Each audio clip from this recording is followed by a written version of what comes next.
We will move on to our next debate. The first DA motion will read as follows. On Thursday, the 24th of October, 2024, Honorable M. Naya of the DA moved as follows. This House notes that the water supply crisis in the KwaZulu-Natal is worsening, with no effective, sustainable solutions on the horizon, that this man-made crisis is robbing residents of their most basic human rights, is crippling our economy, and that municipalities are failing to resolve this problem by themselves. This House therefore resolves to remind municipalities that KwaZulu-Natal's success is dependent on whether government can get consistent and affordable water supply to residents and businesses now and not in the future. I will ask Honorable Naya for 10 minutes to introduce the party motion. Thank you. Thank you, Madam Deputy Speaker. Speaker, MECs, honorable members, greetings. Section 27(1)(b) of the Constitution states that everyone has the right to have access to sufficient water. And Section 27(2) requires the state to take reasonable legislative and other measures within its available resources to achieve the progressive realization of this right. Our Bill of Rights, hard-won through the struggles of our people, should not be made hollow by a failure to meet the basics. But sadly, it has. We have failed. People drinking from the same troughs as animals, schools and businesses closed because of water outages, taps running dry for weeks, months, and even years, people defecating in open fields because there's no water to flush toilets. That's the state of our province. Ethekwini, our only metro that used to have a booming tourism economy, now lays crippled by the water crisis. You are all aware that if Ethekwini fails, KZN fails. People have taken to the streets in protest of this crisis, and some have even lost their lives in pursuit of water. Some may argue that we have made progress because more people now have access to water. People that were previously unable to access water due to spatial planning issues. They may even celebrate this. But that is similar to saying a student that sat for an exam achieved a distinction in one of his easy subjects and failing the rest of the subjects miserably. The overall result would be a failed report. Similarly, if KZN were to receive a water report card, the report would undoubtedly read failed.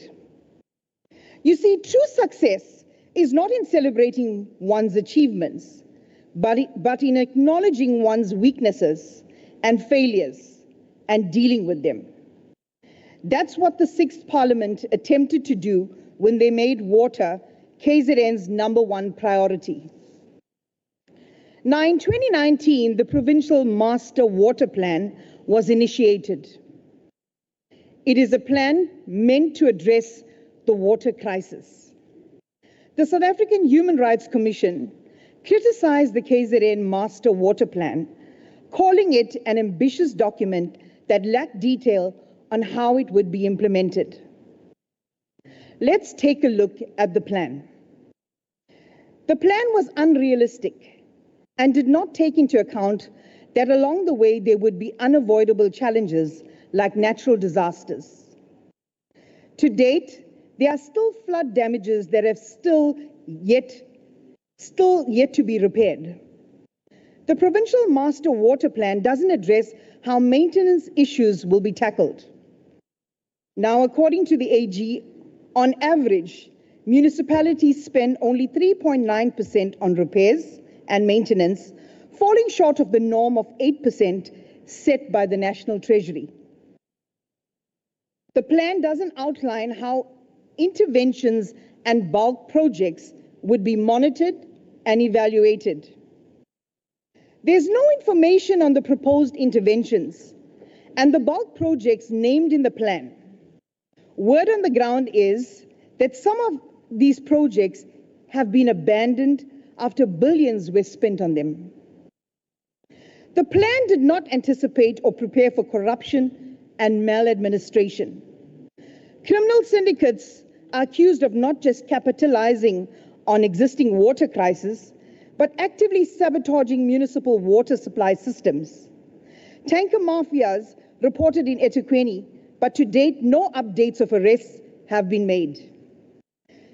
Recently, we heard of the embezzlement of funds meant to build a reservoir in Jozini, which would service 2,400 homes.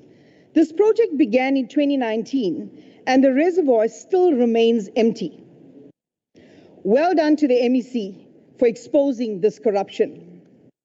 Those officials must be dealt with. But if we are honest with ourselves, we will agree that KZN has a high threshold for corruption and maladministration. Officials and politicians are found with their hands in the cookie jar, but nothing happens to them. They continue to have access, if not directly, then behind the scenes. We must deal decisively with criminals. MEC of Public Works has demonstrated how we should deal with the tanker mafia and syndicates that sabotage our water. The recent AG's report stated that the quality of many financial statements remain poor, with municipalities and municipal entities obtaining unqualified opinions only after they had addressed material findings identified during the audit. The Provincial Master Water Plan did not anticipate and provide mechanisms to deal with the level of maladministration and corruption entrenched in KZN. This plan relies on the ability of municipalities to implement efficient service delivery. 33% of our municipalities tabled unfunded budgets due to inadequate budgeting practices and unrealistic debt collection targets. These poor financial management practices have had a direct and detrimental effect on service delivery initiatives. The overall financial health and performance of our municipalities is concerning. Of course, water is a national competency, and there are certain budgetary constraints, but it is clear where the real problems lie. Local governments hold executive authority over water and sanitation services, but they cannot be left to operate without oversight. This water crisis is largely self-inflicted by municipal mismanagement. It is a man-made crisis. The solution is not simply a takeover of municipal responsibilities. Naturally, we cannot do that. It requires a cooperative approach with stringent oversight. It requires every one of us to do our part as elected representatives of KZN and leaders of our various political parties. Besides abiding by the provincial legislation that's in place and the South African Constitution, leadership of various municipalities must be held accountable by their political parties. Municipal councillors and leaders are increasingly becoming a law unto themselves, failing to account to their municipalities and also their political parties. If we turn a blind eye to corruption and mismanagement, history will judge us. In a nutshell, the Provincial Master Water Plan would only work in theory, and therefore it is imperative that we review this plan and amend it so that we have a plan that works and benefits KZN. Honourable members, unless we work to pass this test, we will keep on rewriting it. The time is now. I thank you.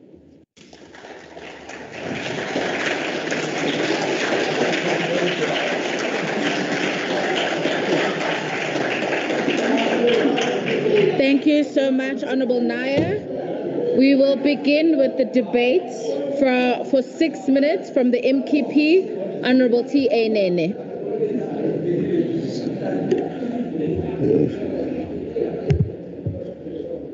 Honourable Speaker, Honourable Deputy Speaker, Greetings to all members of the House, the gallery, Baba Ndabezitha Mdunga. The motion before us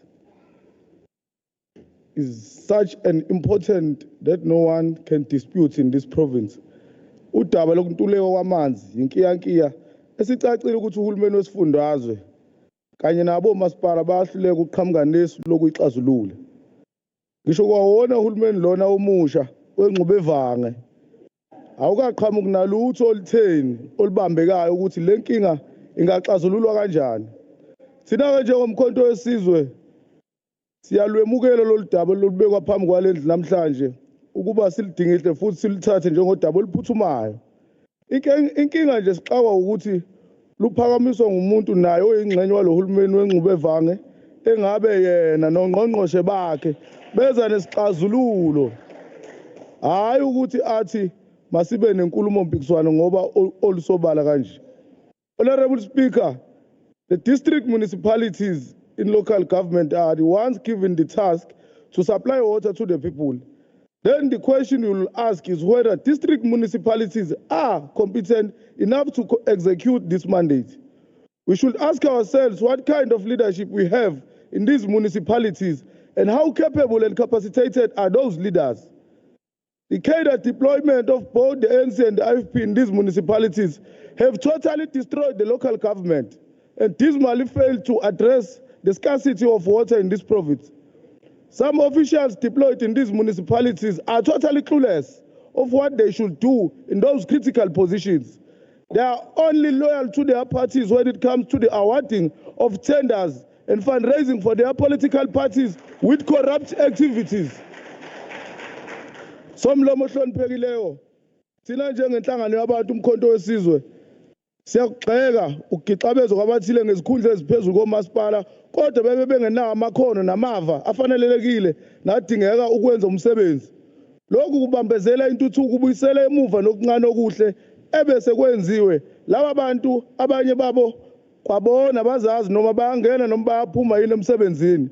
Once you have a clueless municipal executive, that particular municipality is obviously doomed to fail. Honorable Speaker, endaweni njengasemajuba, there is a crisis, we have raised it. Endaweni ezinjengako-tract, e-U-tract emadlangeni local municipality, endaweni njengase-Danhauser, endaweni e-Herikwala districts, endaweni ezibizwa ngomahedle, Ward 11, 12 and 13, including eMzimkhulu. Emsinga nje une-issue yomasipala ophethwe yi-IFP une-water tank eyodwa eservice ama-watt awu-21. Emnambithi kuziney'ndawo emnambithi la kuphela khona amasonto amaningi amanzi engaphuma empompini nakomkhanya kude ey'ndaweni ezinjengakonibele. The people of these areas have totally lost hope in these municipalities. They are just waiting for 2026 local government elections, if not sooner than that, to reject both the ANC and the IFP and vote for MK Party. Umkhonto wesizwe, as the people's movement, clearly understands that water is the fundamental human right. No one on earth can survive without water. No business can thrive without proper water supply. Water shortage is a serious threat to food security. We have seen how agriculture and farmers have been negatively affected by water shortage and how the livestock have died because of this problem. Honorable Speaker, the other major problem, which also have been sharply raised by the Auditor General on her latest report, is that collapsing of council meetings in municipalities simply because of power struggling with political parties in that municipal council. The power squabbles does not only happen with different political parties, but also within a leading or majority party in that council. Sikubonile Ethekwini, Donso Carpet, sabona nakwaDukuza kwaba nenkinga. Konke lokhu bahlonishwa kubambezela intuthuko nokusebenza kukamasipala exazuleni inkinga ezibhekene nabantu abawakhele njengalo lolu daba lwamanzi. The government have a constitutional obligation to respect, protect, promote and fulfill the rights contained in the Bill of Rights, in particular the right of access to sufficient water as stated in section 27(1)(b). The growing crisis of water shortage in KZN requires critical and effective leadership intervention. Firstly, municipalities in this province are fragmented and ineffective with regards to the water crisis. Secondly, officials do not care about the Batu Pillow principles. Thirdly, municipalities are not allocating the 8% of their budget for maintenance as required by the National Treasury regulations. The South African Human Rights Commission in their report on the 18th of September last year stipulated that water supply disaster is looming in several parts of KZN unless municipalities are forced to fix and maintain their dilapidated pipelines, pumps, and other crucial water supply infrastructure. The Commission finds that in respect of the KZN Water Master Plan, municipalities are only adhering to the guidelines to reserve 8% of their annual operating budgets for operations and maintenance, which is causing an imminent disaster in terms of the functionality of water infrastructures. Thank you so much, Honorable Nene Kanaba.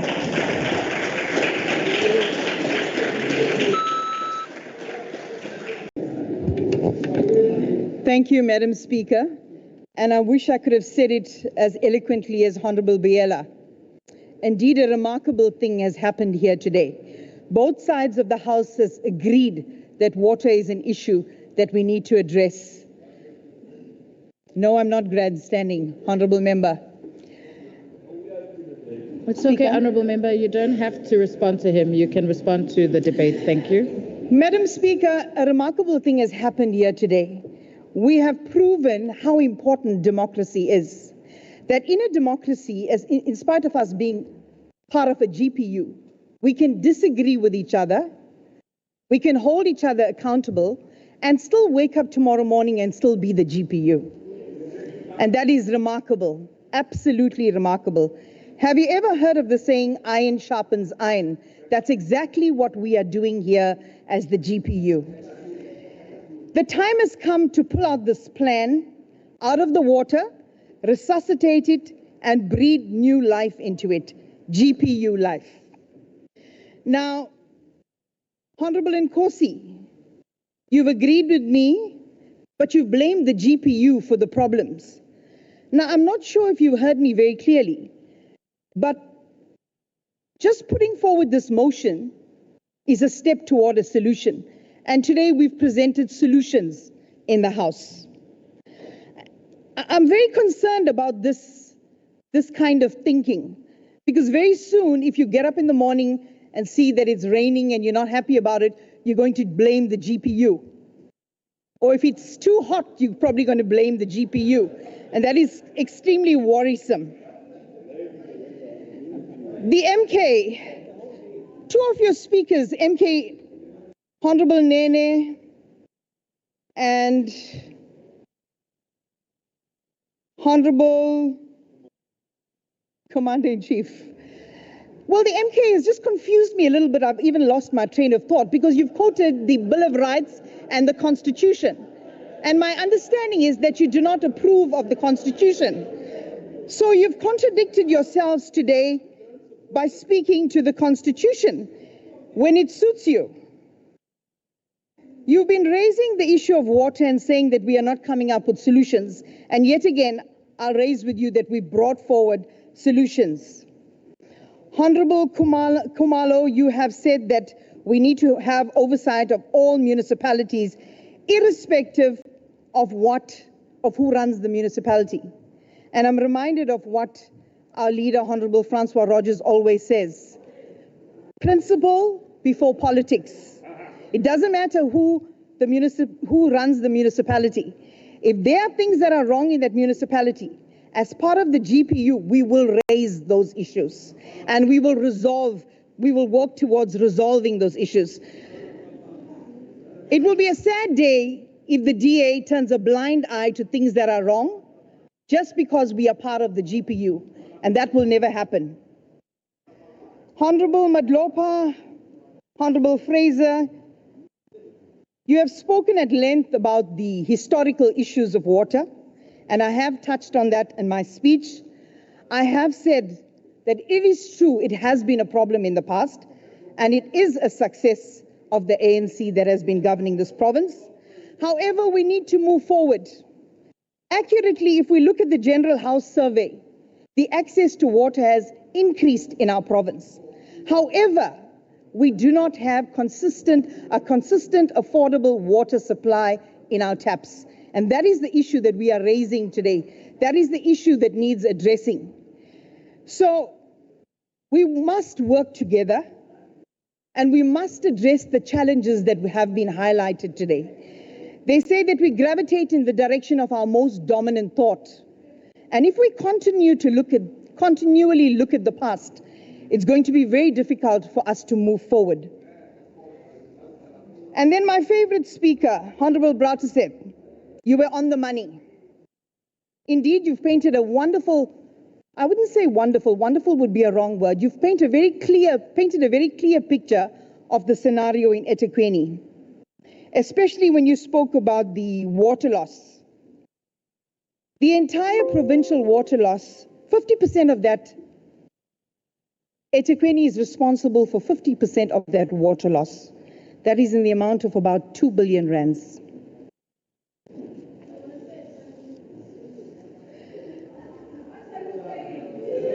Madam Speaker, I've come to the end. Thank you. All right. Thank you so much, honourable members. That comes to the end of our debate for the Democratic Alliance. Honourable members. Honourable members. Honourable members. Honourable members from the EFF. Honourable Twala. Honourable Twala. Please may I continue my work? Thank you.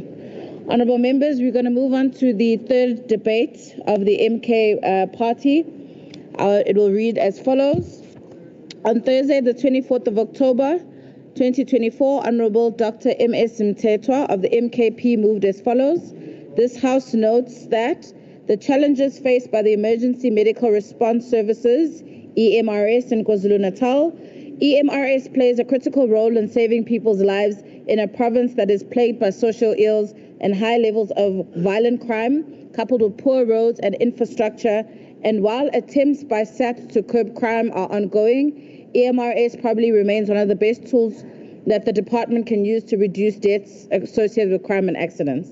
This House resolves to commend EMRS for continuing to play a significant role despite the fact that the department is struggling with budgetary constraints and a high number of remedial legal claims.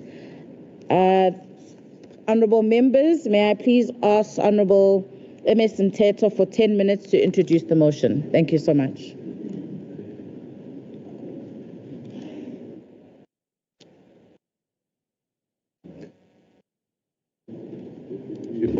Speaker, ngibingelele amalungu eParliament ngokuhlonipheka kwawo, ngibingelele inkosi Chiliza, ngibingelele amasotsha kamsholozi, umkhonto wesizwe ngithi nje Commander's Morning.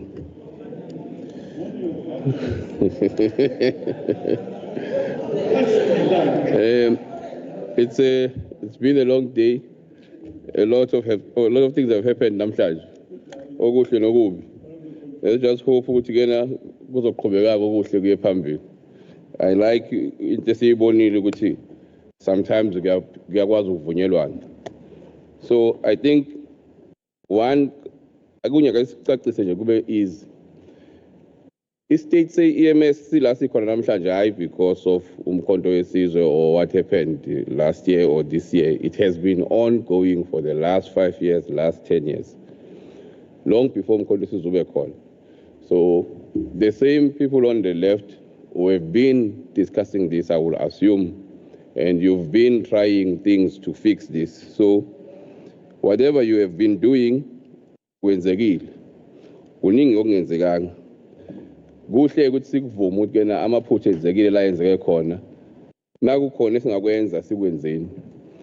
Ngiyafisa ukuthi sikhumbuzaneni ukuthi section 27(1)A we-Constitution provides that everyone has a right to access to healthcare services. So as long as kukhona abantu abakwazi ukufonela i-ambulance azashone ingafikanga i-ambulance, that person's human right has been violated. And we can't be a legislature and we are allowing a situation in Jengaleyo. It is for that reason that we put this motion. Now, kuyafanele sibabonga abantu abasebenzela u-EMRS abasebenzi because day in day out bayavuka baye emsebenzini basebenze under ama-circumstances are difficult. Izimo abasebenza kuzo azigculisi nakancane and baya-abuse abantu baka-EMRS physically and psychologically by ama-supervisors abo, by i-department and by ama-patients nomphakathi. Angeke siwublame kakhulu umphakathi because we all deal with the trauma differently. Akekho umuntu ongafika abuke umama wakhe lele phansi for an hour elinde ambulance bese nakufika umuntu angabi naye anger towards the first respondent because he's been waiting for a long time. But unfortunately for EMRS personnel akusi fault yakhe ukuthi ufika ngaleso sikhathi leso. The department does not do a lot to support EMRS personnel.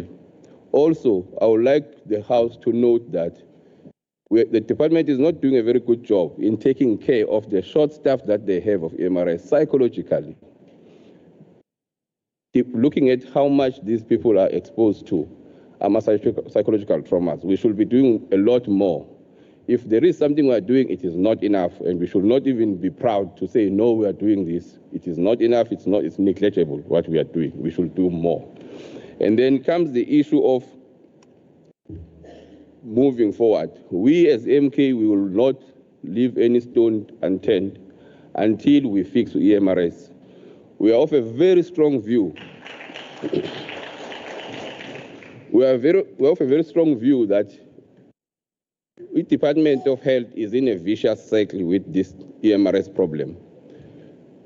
Somehow, somewhere, we lost it as a department. We don't realize that our problems are now. It's because we are busy neglecting this part of the service.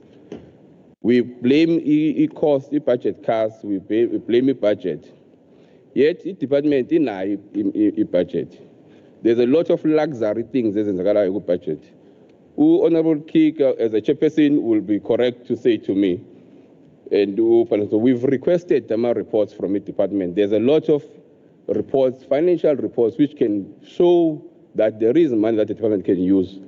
If you look at things like events that the department is doing, the consultants the department is using, I can name a lot of things. The department pride beautiful things. We've got lots of beautiful initiatives done by the department. Banner, for instance, they are all over the town.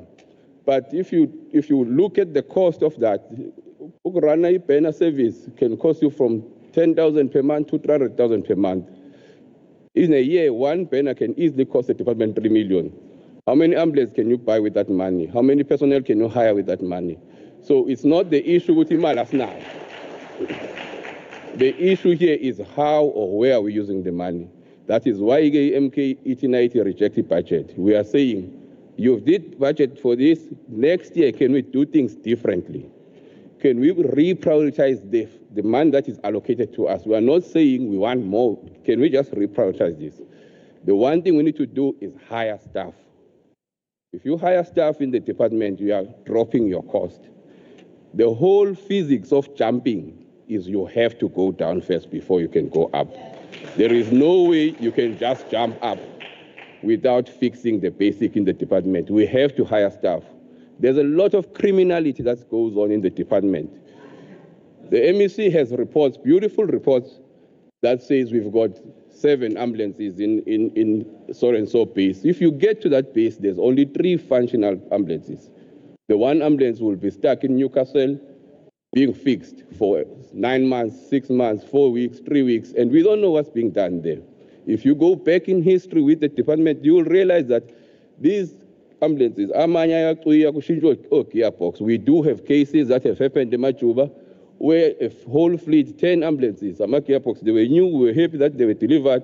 The next month, all those gearbox were in a workshop. They were and no one gets to be accountable for that criminality. And there's no one who's supervising that because there is no staff. So now you can see that we are losing money because you don't have supervisors. So how do you prevent yourself losing money? Hire staff. Don't say I don't have money. And two, awukho umndeni omele uthi ugulelwa ingane bese uqoshwa ukuthi kena asinayo imali. This section of the department is one of the most critical departments where if you have any cent to spend, you better spend it there. Now we are worried more. The department, that's where I need the House to come in and assist. The department is gunning straight for EMRS to reduce services there, to stop buying buses there. That is a critical department. It can't be part of your cost-cutting measures. That's one section of the department that you should in charge. In fact, that is one section of the department that needs more assistance from you. But now that is exactly where we are going. So I need the House to debate and think of this. Also, we should come back to our senses and think about why the motion is set at this time. We are moving towards the festive season right now. It is a beautiful time for all families, but it will be a very sad time for most of families who will find themselves stuck needing ambulances. We all know the character of people in KZN. Our community is a high violent community. During festive season, we all know people will be consuming alcohol, there will be car accidents, there will be stabbing, there will be assaults, all sorts of things. This department is not ready to deal with the festive season. And this department is actively violating human rights for the citizens of KZN by not dealing with this. I will leave the debate to the House. Thank you.